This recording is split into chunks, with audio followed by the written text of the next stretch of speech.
Non mais quoi? Oui, je sais, ça surprend et c'est pourtant vrai. Attendez, vous me dites que ce qui a commencé comme un sketch a au final permis de réhabiliter le blues, le R&B et la soul? Absolument. Mais comment deux blancs-becs ont réussi un tel tour de Corse?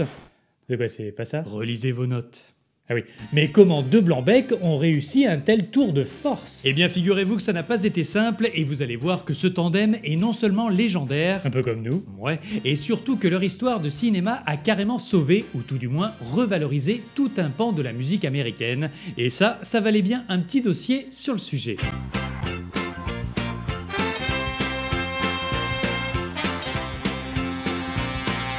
En 1973, Dan Aykroyd ne sait pas trop ce qu'il veut faire de sa vie. I studied criminology, sociology, deviant psychology, abnormal psychology. Il n'a qu'une seule certitude, il adore la musique. Ah, et il écoute quoi? Eh bien, dans le jukebox qui trône au milieu du bar clandestin dont il est tenancier, on trouve essentiellement du R&B, de la soul et surtout du blues. Quel blues? Non mais soyons précis, y en a pas qu'un. Celui de Memphis et de Chicago, et ça va des standards signés B.B. King à des titres plus pointus comme ceux de Python Perkins. Vachement bien ça. Vous l'avez compris, Dan Aykroyd vit littéralement pour le blues. Le genre de mec obsessionnel qui saoule tout le monde avec sa passion. En tout cas, il y en a un que ça ne saoule pas du tout, c'est un jeune comédien de passage qui s'appelle John Belushi. Et allez, encore un dingo du blues. Ah pas du tout, lui il est plutôt branché rock des années 70 et même hard rock façon Deep Purple et AC/DC.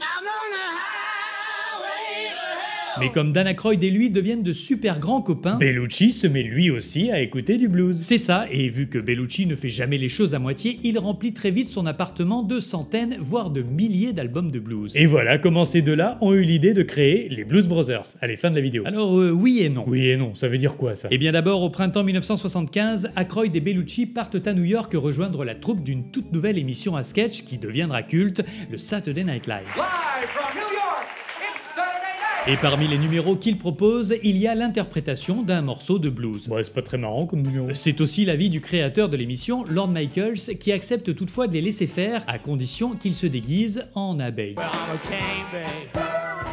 Ah ouais, c'est marrant les abeilles qui chantent. Là. C'est surtout un numéro bourré d'énergie qui tape dans l'oreille du directeur musical de l'émission, Howard Shore. Attends, Howard Shore, le même que... Absolument, le Howard Shore qui composera des années plus tard les musiques du Seigneur des Anneaux. Et aussi de la plupart des films de David Cronenberg. Eh bien, c'est lui qui propose à Aykroyd et Belushi d'appeler leur tandem musical les Blues Brothers. Waouh, super ingénieux pour des mecs qui jouent du blues. En attendant, c'est à partir de là que Aykroyd et Belushi ont une illumination.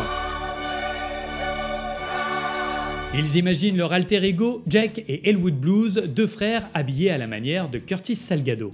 Jamais entendu parler. C'est un auteur-interprète que Belushi a rencontré peu de temps auparavant sur le tournage du film American College et qui porte toujours sur scène costume, cravate et chapeau noir. Ah, c'est pour ça qu'on est habillé comme ça? Ainsi vêtus, les Blues Brothers sont prêts à se lancer. Bien secondés par les musiciens du Saturday Night Live, ils font pour la première fois des étincelles lors du direct du 22 avril 1978.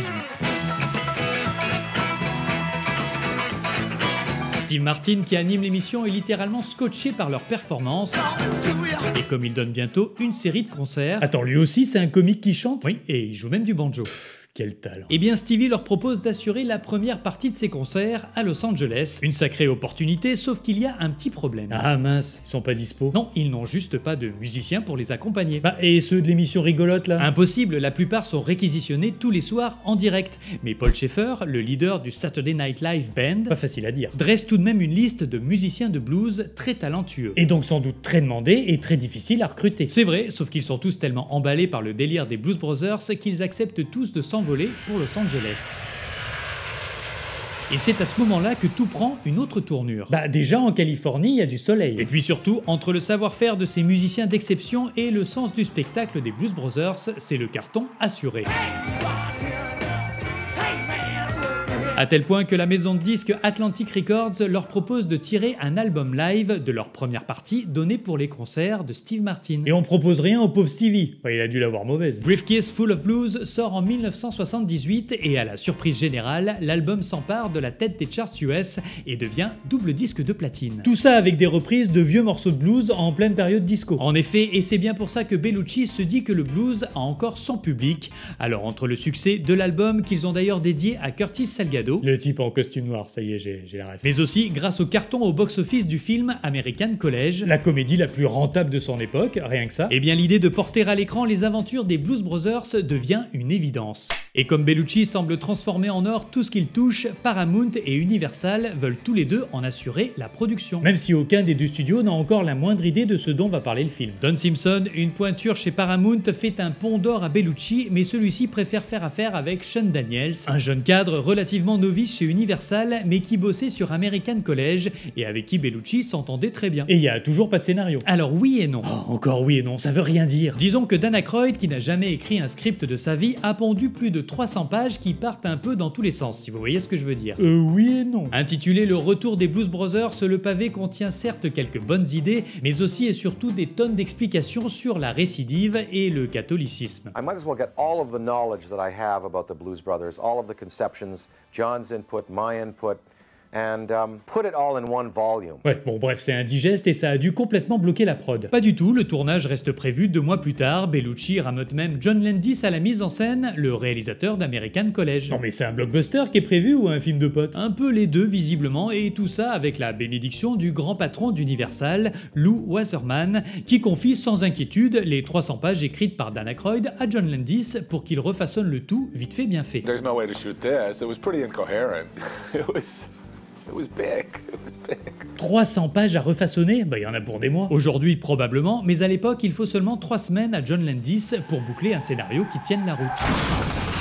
L'histoire est la suivante, Jake et Elwood Blues décident de reformer leur ancien groupe de musique, et tout ça pour sauver l'orphelinat où ils ont grandi. On est en mission pour le Seigneur. Une mission divine qui va embarquer le spectateur dans une série de péripéties et surtout dans des numéros musicaux mémorables. Bah donc ça y est là, tout roule alors. Et bien étonnamment c'est là que ça coince, des tensions naissent entre Aykroyd et Universal concernant un point crucial dont étonnamment personne n'a débattu jusqu'à présent. Quelle sera la musique utilisée dans cette comédie musicale? Le film est centré autour des Blues Brothers, Universal a bien dû se douter que... Eh bien non, figurez-vous que depuis le début, la production imagine une ambiance disco avec la participation de ses plus illustres représentants. Non mais le film s'appelle les Blues Brothers. Ah, oui, qu'est-ce que vous voulez que je vous dise? La production veut utiliser la musique dans l'air du temps, c'est normal. Sauf que Aykroyd et Bellucci, les effets de mode, eux, ils s'en balancent. C'est bien pour ça qu'ils ont déjà fait leur sélection de vieux morceaux, et de manière peu orthodoxe pour John Bellucci. I remember going down to his apartment down in the village where he and Judy lived, and this is during the period where he was selecting music. And he had this incredible shelf of 45s. And he put something on for about 4 measures. I said, nah, snap it, put another one on, listen to it. Now he throw it on the floor and stomp on it. Face à l'insistance de Aykroyd et Bellucci qui menacent de tout faire capoter si on leur résiste, Universal décide une fois de plus de les laisser faire. C'était vraiment une autre époque. Hein. Enfin, le studio tique quand même un peu quand il entend le nom des interprètes prévus en second rôle, à savoir Aretha Franklin, Ray Charles, James Brown, Cab Calloway et John Lee Hooker. Attends, mais elle est où l'inquiétude là? Ce sont tous des légendes. Alors à l'époque, oui et non. Fortunately for us, but unfortunately at the time, except for Ray Charles, most of these people weren't working. So it was easy to get them. You called up and said, hey, you want a job? They went, please. Difficile à croire, et pourtant les années 70 sont en effet moins fastes pour tous ces grands noms de la musique. Aretha Franklin, par exemple, enchaîne les échecs commerciaux. Elle a quand même essayé le disco. Oui, mais sans grand succès. Et James Brown, lui, il cartonne. Son album Sex Machine Today, sorti en 1975, c'est quand même un gros succès. C'est un peu l'exception qui confirme la règle, même s'il a quand même un peu de mal à faire bouger la jeune génération.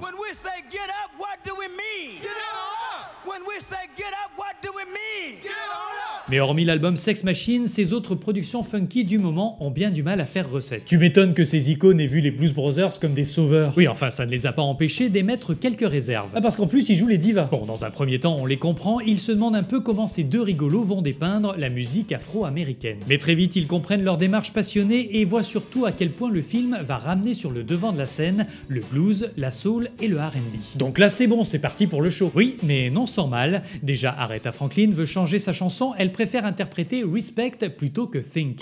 Bah, c'est toi, Think, on peut pas changer une chanson au dernier moment. Bah non, c'est pour ça que John Landis lui fait poliment entendre raison, sauf que très vite, il se confronte à un autre problème la concernant. There are certain singers who have trouble with lip sync. and to playback. Aretha Franklin a toutes les peines du monde à se synchroniser sur le playback. Pourquoi, elle est nulle? Non, mais elle n'interprète jamais la même chanson 2 fois pareille. It's quite great if you're seeing them live, but if you're trying to shoot them to playback, it's a huge pain in the ass, because it's like, what is your mouth doing? John Landis est donc obligé de multiplier les plans au tournage afin de pouvoir, au montage, synchroniser correctement les paroles sur les lèvres d'Aretha Franklin.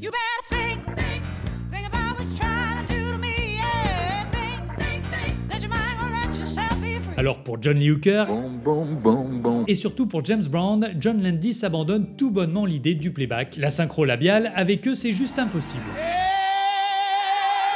Grimé en prédicateur, le parrain de la soul doit interpréter The Old Landmark, un titre qu'il ne connaît pas du tout. Bizarre, ça c'est quand même un authentique standard de gospel. Ah oui? Bien sûr, bah tiens, Aretha Franklin justement, elle l'a déjà chanté. On peut retrouver le morceau sur son album Amazing Grace. Bah quoi, y'a pas que vous que savez des trucs, hein. Toujours est-il que pour faciliter la tâche à James Brown sur ce titre, John Landis prépare une version instrumentale, une chorale, un organiste, branche un micro et laisse l'artiste faire ce qu'il fait de mieux, le show.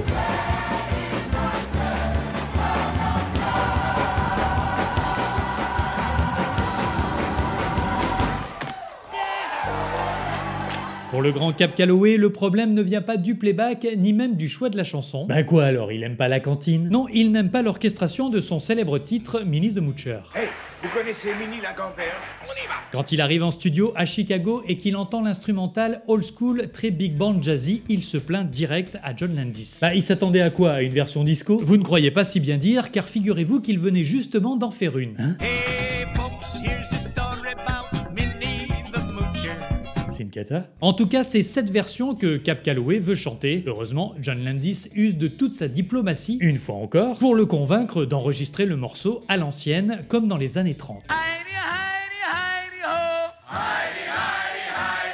Sauf que Cab Calloway est bougon et que ça s'entend pas mal à la première prise. And afterwards said, how was that? And I said, I was unhappy with that, Cap. And his eyes got narrow. He said, what was wrong with it? So I said, well, it was mediocre. And you're Cap Calloway, so it should be great. And he said, oh, great? Oh, I'm sorry. You didn't tell me you wanted it great. We do another take, and it was great. Alors ne le prenez pas en grippe, le jour du tournage, Cab Calloway se montrera adorable avec toute l'équipe et délivrera une prestation flamboyante comme à son habitude.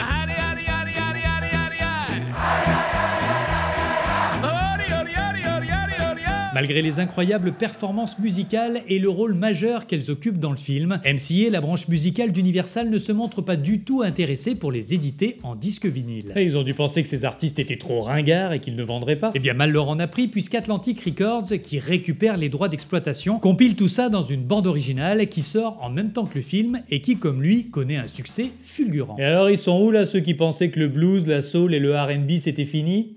La passion inconditionnelle de Dan Aykroyd et de John Belushi pour les origines de la musique afro-américaine a permis de lui redonner un nouveau souffle. Le blues, le rhythm and blues et la soul ont clairement été remis au goût du jour grâce à eux. Quant à leurs illustres interprètes, ils ne les remercieront jamais assez pour la deuxième carrière qui s'est offerte à eux. It broadened my audience and it certainly introduced people to me who were not aware of who I was. Aretha Franklin délaisse le disco, revient aux sources et cartonne avec son album Aretha. James Brown, quant à lui, voit ses salles de concert se remplir de nouveau. Et attends, il a aussi refait des apparitions à l'écran, non? Il apparaît en effet dans une comédie Docteur Détroit, dans la série Miami Vice et aussi dans le film Rocky IV, où il interprète son célèbre titre Living in America. C'est donc tout un nouveau public qui se passionne pour ces grands artistes auxquels les Blues Brothers ont redonné vie. Sans parler de tous les autres titres qui ont été remis en avant grâce à eux. Le vieux standard bluesy Sweet Home Chicago du légendaire Robert Johnson connaît en effet un regain de popularité. Tout comme la reprise évidemment du titre R&B de Solomon Burke que les Blues Brothers sont légèrement accélérés pour en faire un hymne indémodable.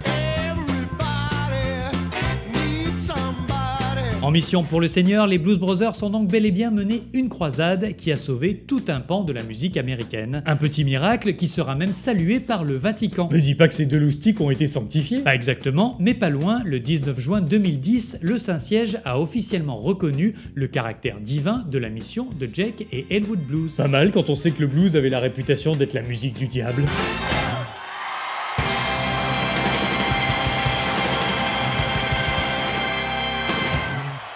Merci d'avoir regardé cette vidéo, si elle vous a plu, n'hésitez pas à liker, à partager, à commenter et tiens, pourquoi pas, à vous abonner. Mais je sais pas comment faut faire là. Pas de panique, il suffit juste de cliquer sur le bouton s'abonner et on peut même au passage activer la cloche pour être sûr de ne rater aucune de mes prochaines vidéos. Pour tout abonnement, recevez 100 € en bon d'achat cadeau. Non, c'est faux. Merci à tous, je vous dis à très bientôt pour un nouvel épisode de Sur un air de cinéma. Ah oui.